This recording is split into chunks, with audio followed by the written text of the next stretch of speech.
Lavoisier. Tratado Elementar de Química.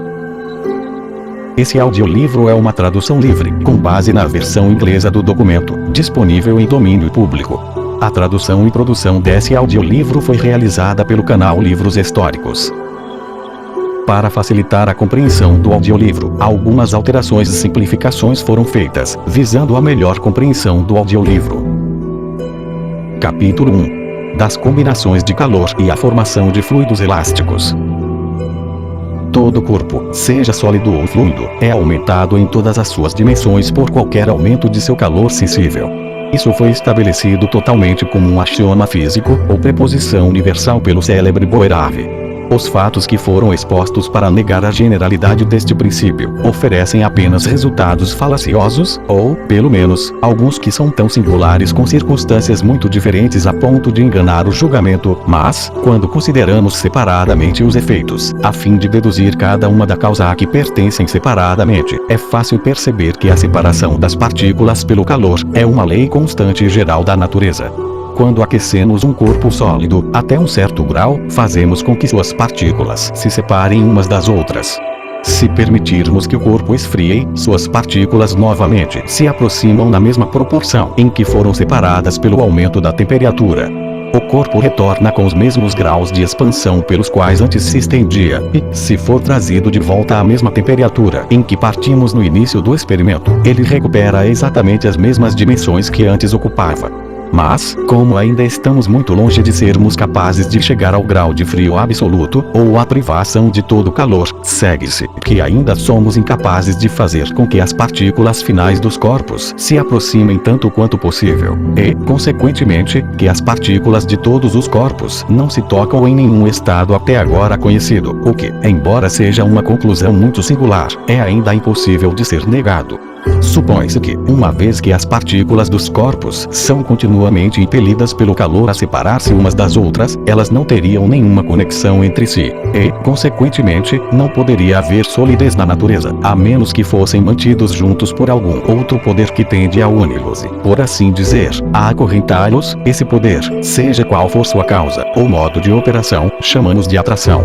Assim, as partículas de todos os corpos podem ser consideradas como sujeitas à ação de duas potências opostas, uma repulsiva e outra atrativa, entre as quais permanecem em equilíbrio. Enquanto a força atrativa permanecer mais forte, o corpo deve continuar em um estado de solidez, mas se, ao contrário, o calor separou essas partículas umas das outras, a ponto de colocá-las além da esfera de atração, elas perdem a adesão que antes tinham umas com as outras, e o corpo deixa de ser sólido. A água nos dá um exemplo regular e constante desses fatos. Enquanto abaixo de 0 graus de temperatura, ele permanece sólida e é chamado de gelo. Acima desse grau de temperatura, suas partículas, não sendo mais mantidas juntas por atração recíproca, faz com que se torne líquido. E, ao elevarmos sua temperatura acima de 100 graus, suas partículas, dando lugar à repulsão causada pelo calor, assumem o estado de vapor ou gás, e a água se transforma em um fluido em forma de ar. O mesmo pode ser afirmado para todos os corpos na natureza. Eles são sólidos, líquidos, ou então estão no estado de vapor em forma de ar elástico, de acordo com a proporção que ocorre entre a força atrativa entre as suas partículas e o poder repulsivo do calor agindo sobre as partículas. Tudo depende da proporção ao grau de calor a que estão expostos. É difícil compreender esses fenômenos, sem admiti-los como efeitos de uma substância real e material, ou então um fluido muito sutil, que, insinuando-se entre as partículas dos corpos, os separa entre si. Mesmo admitindo que a existência desse fluido seja hipotética, veremos a seguir que ele explica os fenômenos da natureza de maneira bastante satisfatória. Sendo esta substância, seja ela qual for, a causa do calor, ou, em outras palavras, a sensação que chamamos de calor, causada pelo acúmulo dessa substância. Não podemos, em linguagem estrita, distingui-la pelo termo calor, porque o mesmo nome expressaria de forma muito inadequada tanto a causa como o efeito. Por isso, nas memórias, que publiquei em 1777, dei-lhe os nomes de fluido ígneo e matéria de calor. E, desde então, no trabalho publicado por Morveal, Berthollet, Fourcroy e por mim, sobre a reforma da nomenclatura química, pensamos ser necessário banir todas as expressões perifrásticas, que alongam a linguagem física, tornando-a mais tediosa, não transmitindo ideia suficientemente justa sobre o assunto pretendido. Portanto, distinguimos a causa do calor, do fluido que o produz, pelo termo calórico. Além disso, que esta expressão cumpre nosso objetivo no sistema que adotamos, possui esta vantagem adicional, que está de acordo com todas as espécies de opinião, visto que, estritamente falando, não somos obrigados a supor que seja uma substância real, bastando, como ficará mais claro na sequência deste trabalho, que seja considerada a causa repulsiva, seja ela qual for, que separa as partículas de matéria umas das outras, de modo que ainda temos a liberdade de investigar seus efeitos de maneira abstrata e matemática. No estado atual do nosso conhecimento, somos incapazes de determinar se a luz é uma modificação do calorífico, ou se o calorífico é, ao contrário, uma modificação da luz.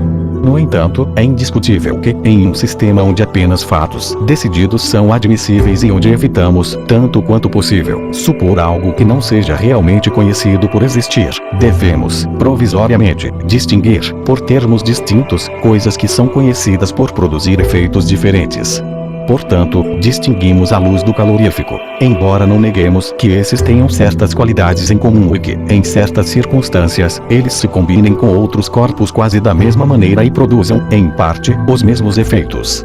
O que já foi dito pode ser suficiente para determinar a ideia atribuída à palavra calorífico, mas permanece uma tentativa mais difícil, que é dar uma concepção justa da maneira como o calorífico age sobre outros corpos. Uma vez que essa matéria sutil penetra pelos poros de todas as substâncias conhecidas, uma vez que não há recipiente pelo qual isso não possa escapar e, consequentemente, não há o que seja capaz de retê-lo, só podemos chegar ao conhecimento de suas propriedades por efeitos fugazes e dificilmente verificáveis. É nessas coisas que não vemos nem sentimos que é especialmente necessário guardar contra a extravagância de nossa imaginação, que sempre inclina a ultrapassar os limites da verdade e é muito dificilmente contida dentro da estreita linha dos fatos. Já vimos que o mesmo corpo se torna sólido, líquido ou aeriforme, de acordo com a quantidade de calorífico com o qual é penetrado, ou, falando mais estritamente, de acordo com a força repulsiva exercida pelo calorífico ser igual, mais forte ou mais fraca que a atração das partículas do corpo sobre o qual atua. Mas se esses dois poderes fossem os únicos existentes, os corpos se tornariam líquidos a um grau indivisível do termômetro e passariam quase instantaneamente do estado sólido de agregação para o da elasticidade aeriforme. Assim, a água, por exemplo, no exato momento em que deixa de ser gelo, começaria a ferver e seria transformada em um fluido aeriforme, com suas partículas dispersas indefinidamente pelo espaço circundante. Que isso não ocorre deve depender da ação de alguma terceira força.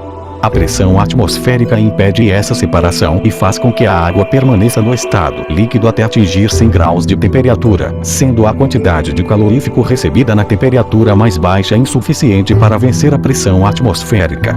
Portanto, parece que, sem essa pressão atmosférica, não teríamos nenhum líquido permanente e só poderíamos ver corpos nesse estado de existência no instante exato da fusão, pois o menor acréscimo de calorífico os separaria instantaneamente e os dissiparia pelo meio circundante. Além disso, sem essa pressão atmosférica, não teríamos nem mesmo fluidos aeriformes, estritamente falando, porque no momento em que a força de atração é superada pela força repulsiva do calorífico, as partículas se separariam indefinidamente, não tendo nada para limitar sua expansão, a menos que sua própria gravidade pudesse reuni-las para formar uma atmosfera.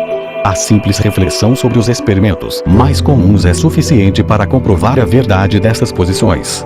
Elas são especialmente comprovadas pelo seguinte experimento, que publiquei. O experimento seguinte foi montado de acordo com a figura 1, mostrada agora no vídeo.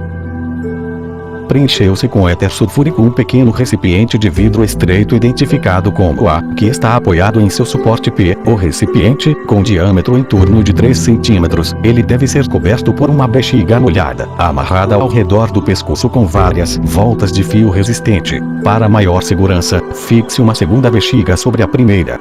O recipiente deve ser preenchido com éter de tal maneira que não reste a menor porção de ar entre o líquido e a bexiga. Agora, coloque-o sob o receptor B, C, D de uma bomba de ar, cuja parte superior B deve ser equipada com uma tampa de couro, através da qual passa um fio F, tendo sua ponta F muito afiada, e no mesmo receptor, deve-se colocar o barômetro GH. Com tudo disposto dessa forma, permita que o receptor seja esvaziado e, em seguida, ao empurrar para baixo o fio F, faça um buraco na bexiga. Imediatamente, o éter começa a ferver com grande violência e é transformado em um fluido aeriforme elástico, que preenche o receptor. Se a quantidade de éter for suficiente para deixar algumas gotas no frasco após a evaporação ser concluída, o fluido elástico produzido sustentará o mercúrio no barômetro ligado à bomba de ar a 20 ou 25 centímetros no inverno e de 50 a 63 centímetros no verão. Para tornar esse experimento mais completo, podemos introduzir um termômetro pequeno no frasco A, contendo éter, que descerá consideravelmente durante a evaporação. O único efeito produzido neste experimento é a remoção do peso da atmosfera, que, em seu estado ordinário, pressiona a superfície do éter. E os efeitos resultantes dessa remoção evidenciam claramente que, na temperatura comum da Terra, o éter sempre existiria em estado aeriforme, não fosse pela pressão da atmosfera, e que a transição do éter do estado líquido para o estado aeriforme é acompanhada por uma diminuição considerável de calor. Isso ocorre porque, durante a evaporação, parte do calor, que antes estava em estado livre, ou pelo menos em equilíbrio nos corpos circundantes, combina-se com o éter e faz com que ele assuma o estado aeriforme. O mesmo experimento é bem sucedido com todos os fluidos evaporáveis, como álcool, água e até mesmo mercúrio, com a diferença de que a atmosfera formada no receptor pelo álcool apenas sustenta o barômetro anexado em cerca de 2,5 centímetros no inverno e cerca de 10 a 13 centímetros no verão. Aquela formada pela água, na mesma situação, eleva o mercúrio apenas algumas linhas, e a do mercúrio apenas algumas frações de linha. Portanto, há menos fluido evaporado do álcool do que do éter, menos da água do que do álcool e ainda menos do mercúrio do que de qualquer um deles. Consequentemente, menos calor é empregado e menos frio é produzido, o que se alinha exatamente com os resultados desses experimentos. Outra espécie de experimento prova muito claramente que o estado aeriforme é uma modificação das substâncias dependente do grau de temperatura e da pressão a que essas substâncias são submetidas. Em um memorando lido por mim e pelo Sr. Laplace na Academia em 1777, que não foi impresso, mostramos que, quando o éter é submetido a uma pressão igual a 71,2 centímetros do barômetro, ou aproximadamente a pressão média da atmosfera, ele entra em ebulição a uma temperatura de cerca de 40 graus do termômetro. O Sr. Duluc, que realizou experimentos semelhantes com álcool, descobriu que ele entra em ebulição a 83 graus. E todos sabem que a água entra em ebulição a 100 graus. Agora, como a ebulição é apenas a evaporação de um líquido, ou o momento em que passa do estado líquido para o estado aeriforme, é evidente que, se mantivermos o éter continuamente a temperatura de 41 graus e sob a pressão comum da atmosfera, teremos sempre em estado aeriforme elástico. E a mesma coisa acontecerá com o álcool quando acima de 83 graus e com a água quando acima de 100 graus. Tudo isso é perfeitamente conforme o seguinte experimento montado de acordo com a figura 2, mostrada agora no vídeo. Enche um grande recipiente A, B, C, D com água a 43 graus. O recipiente deve ser transparente, para que possamos ver o que acontece no experimento. Podemos facilmente colocar as mãos na água a essa temperatura sem inconvenientes. Nele mergulhei algumas garrafas de gargalo estreito F, G, que foram preenchidas com a água e depois viradas, de modo a repousar com as bocas no fundo do recipiente. Em seguida, coloquei éter em um pequeno frasco de gargalo muito estreito, com seu pescoço A, B, C. Mergulhei este frasco na água, de modo a inserir seu pescoço na boca de uma garrafa F. Imediatamente, ao sentir os efeitos do calor comunicado a ele pela água no recipiente A, começou a ferver. E o calor, ao entrar em combinação com ele, o transformou em fluido aeriforme elástico, com o qual eu enchi várias garrafas sucessivamente, F, G, etc. Este não é o local para entrar na análise da natureza e propriedades deste fluido aeriforme, que é extremamente inflamável. Mas, restringindo-me ao objeto atualmente em vista, sem antecipar circunstâncias, que não devo presumir que o leitor conheça, devo apenas observar que o éter, a partir dos experimentos, por pouco só é capaz de existir no estado aeriforme em nosso mundo. Pois, se o peso de nossa atmosfera fosse apenas entre 50 a 60 centímetros do barômetro, em vez de 72 centímetros, nunca seríamos capazes de obter éter no estado líquido, pelo menos no verão, e a formação de éter seria consequentemente impossível em montanhas de uma elevação moderada, pois seria convertido em gás imediatamente após ser produzido, a menos que empregássemos receptores de resistência extraordinária, juntamente com refrigeração e compressão. E, por fim, a temperatura do sangue, sendo quase aquela em que o éter passa do estado líquido para o estado aeriforme, deve evaporar na primeira via e, consequentemente, é muito provável que as propriedades medicinais deste fluido dependam principalmente de seu efeito mecânico. Esses experimentos têm mais sucesso com éter nítrico, porque ele evapora a uma temperatura mais baixa do que o éter sulfúrico. É mais difícil obter álcool no estado aeriforme, porque, como requer 83 graus para convertê-lo em vapor, a água do banho deve estar quase fervendo, e, consequentemente, é impossível mergulhar as mãos nela a essa temperatura. É evidente que, se a água fosse usada no experimento anterior, ela se transformaria em gás quando exposta a uma temperatura superior àquela em que entra em ebulição. Embora plenamente convencidos disso, o Sr. Laplace e eu julgamos necessário confirmá-lo pelo seguinte experimento montado de acordo com a figura 3, mostrada agora no vídeo. Preenchemos um frasco de vidro A com mercúrio e o colocamos sua boca para baixo em uma bacia B, também preenchida com mercúrio, e introduzimos 7,6 g de água no frasco, que subiu até o topo do mercúrio em CD. Então mergulhamos todo o aparato em uma caldeira EF, cheia de água do mar que foi colocada sobre a fornalha Geek. Imediatamente, quando a água sobre o mercúrio atingiu a temperatura de 100 graus, ela começou a ferver. E, em vez de apenas preencher o pequeno espaço ACD, foi transformada em um fluido aeriforme que ocupou todo o frasco. O mercúrio até desceu abaixo da superfície do mercúrio na bacia B, e o frasco teria sido derrubado se não fosse muito espesso e pesado, e fixo à bacia por meio de arame de ferro. Logo após retirar o aparato da caldeira, o vapor no frasco começou a condensar, e o mercúrio voltou à sua estação anterior. Mas ele retornou novamente ao estado aeriforme alguns segundos depois de recolocar o aparato na caldeira. Temos, portanto, um certo número de substâncias que são convertíveis em fluidos aeriformes elásticos por graus de temperatura não muito superiores aos da nossa atmosfera. Mais tarde, descobriremos que há várias outras que passam pelo mesmo processo. A mesma mudança em circunstâncias semelhantes, como ácido muriático ou marinho, amoníaco ou álcali volátil, ácido carbônico ou ar fixo, ácido sulfuroso, etc. Todos esses são permanentemente elásticos em ou próximo à temperatura média da atmosfera e sob sua pressão comum. Todos esses fatos, que poderiam ser facilmente multiplicados se necessário, me concedem pleno direito de assumir, como um princípio geral, que praticamente todo o corpo na natureza é suscetível de 3 estados distintos de existência: sólido, líquido e aeriforme, e que esses 3 estados de existência dependem da quantidade de calórico combinado com o corpo. Daqui em diante, expressarei esses fluidos aeriformes elásticos pelo termo genérico gás. E em cada espécie de gás, distinguirei entre o calórico, que de certa forma serve como solvente, e a substância que, em combinação com o calórico, forma a base do gás. A essas bases dos diferentes gases, que até agora são pouco conhecidas, fomos obrigados a atribuir nomes. Estes eu apontarei no capítulo 4 deste trabalho, depois de ter dado previamente um relato dos fenômenos relacionados ao aquecimento e resfriamento dos corpos e estabelecido ideias precisas sobre a composição de nossa atmosfera. Já demonstramos que as partículas de toda substância na natureza existem em um certo estado de equilíbrio entre a atração que tende a unir e manter as partículas juntas e os efeitos do calórico que tende a separá-las. Portanto, o calórico não apenas envolve as partículas de todos os corpos de todos os lados, mas preenche todos os intervalos que as partículas dos corpos deixam entre si. Podemos ter uma ideia disso ao supor um recipiente cheio de pequenas esferas de chumbo, no qual uma quantidade de areia fina é derramada e, ao se insinuar nos intervalos entre as esferas, preencherá todos os vazios.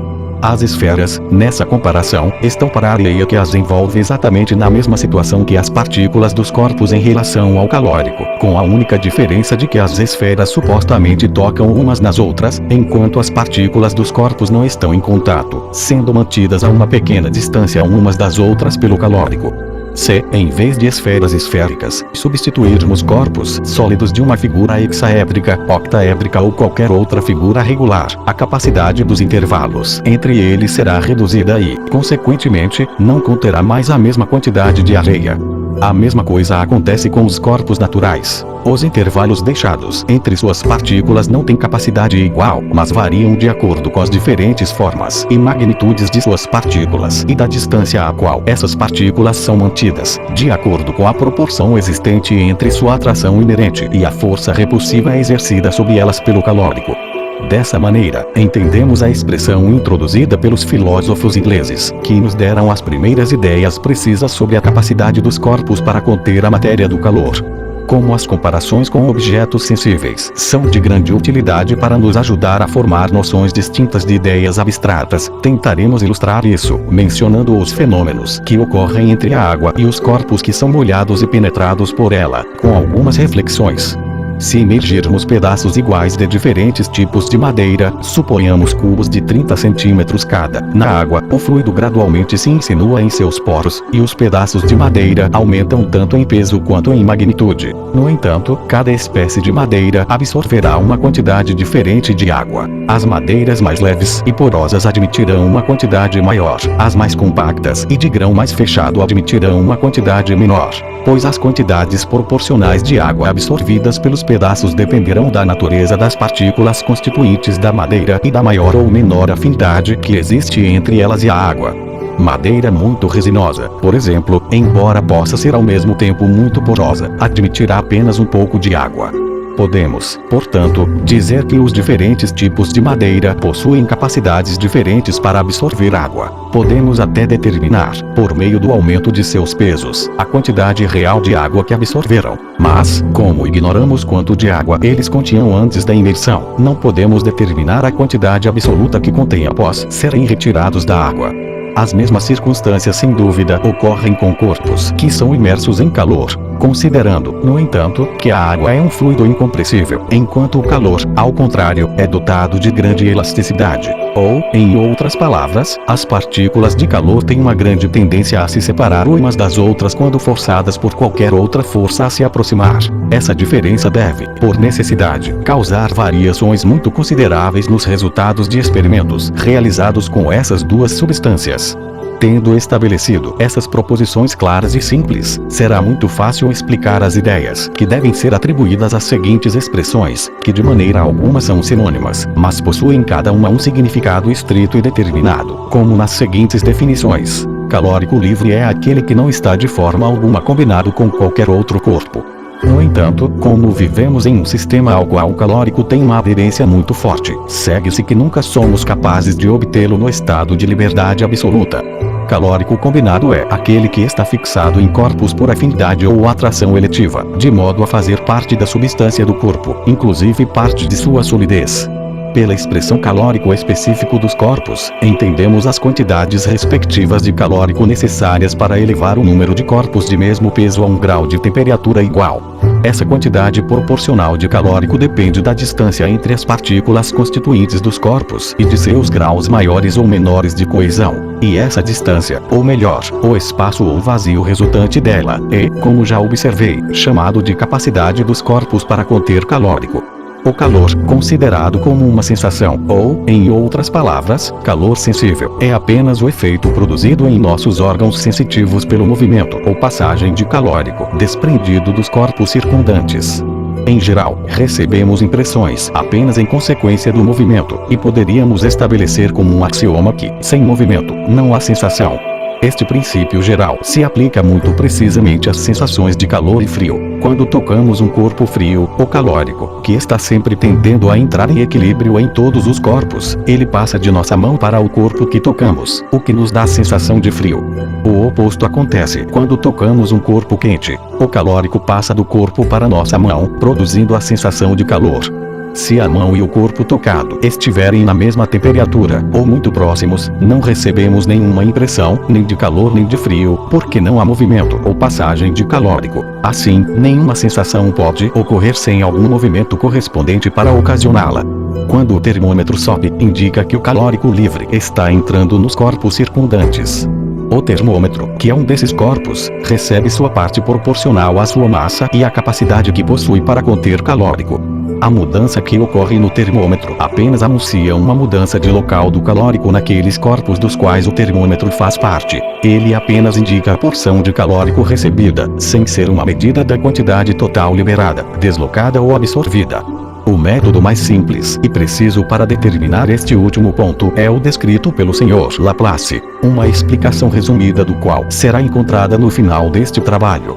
Este método consiste em colocar um corpo, ou uma combinação de corpos, de onde o calórico está sendo liberado, no meio de uma esfera oca de gelo, e a quantidade de gelo derretido torna-se uma medida exata da quantidade de calórico liberado. É possível, por meio do aparato que construímos, determinar a proporção do aumento ou diminuição da capacidade produzida por determinados graus de temperatura. É fácil com o mesmo aparato, por meio de diversas combinações de experimentos, determinar a quantidade de calórico necessária para converter substâncias sólidas em líquidos e líquidos em fluidos aeriformes elásticos, e, vice-versa, qual quantidade de calórico escapa de vapores elásticos ao mudar para líquidos, e qual quantidade de calórico escapa de líquidos durante sua conversão em sólidos.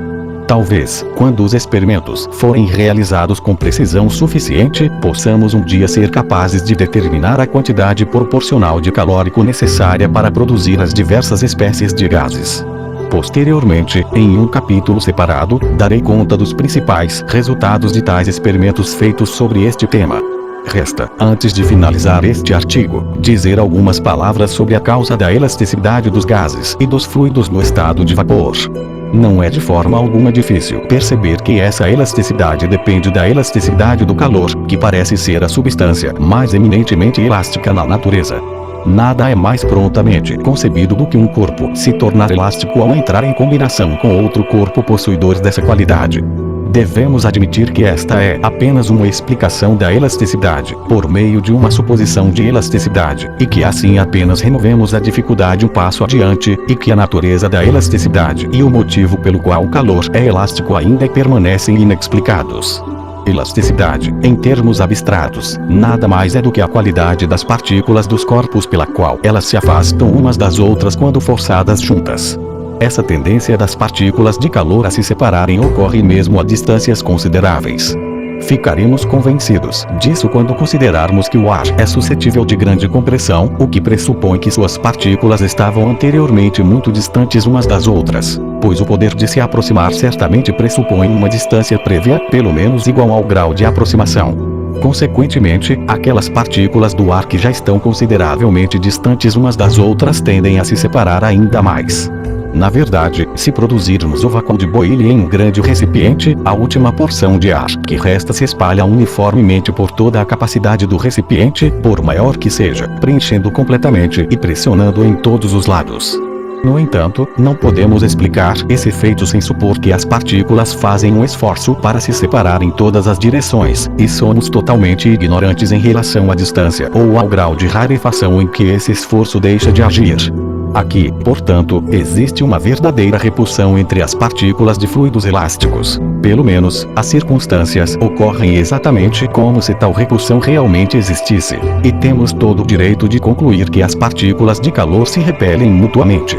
Quando nos é permitido supor essa força de repulsão, a explicação da formação de gases ou fluidos aeriformes torna-se perfeitamente simples. Embora devamos, ao mesmo tempo, admitir que é extremamente difícil formar uma concepção precisa dessa força repulsiva atuando em partículas muito pequenas colocadas a grandes distâncias umas das outras.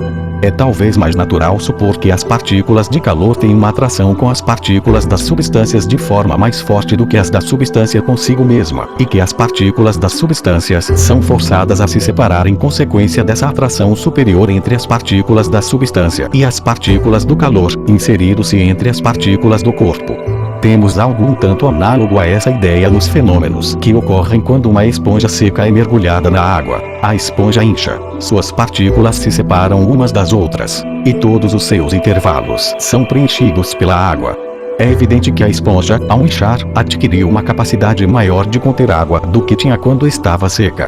Mas não podemos afirmar com certeza que a introdução de água entre as partículas da esponja dotou-as de um poder repulsivo que tende a separá-las umas das outras. Pelo contrário, todos os fenômenos são produzidos por meio de forças atrativas. E estas são, primeiro, a gravidade da água e o poder que ela exerce de todos os lados, em comum com todos os outros fluidos. Em segundo lugar, a força de atração que ocorre entre as partículas da água, fazendo-as unir-se. Em terceiro lugar, a atração mútua das partículas da esponja entre si. E, por fim, a atração recíproca que existe entre as partículas da esponja e as da água.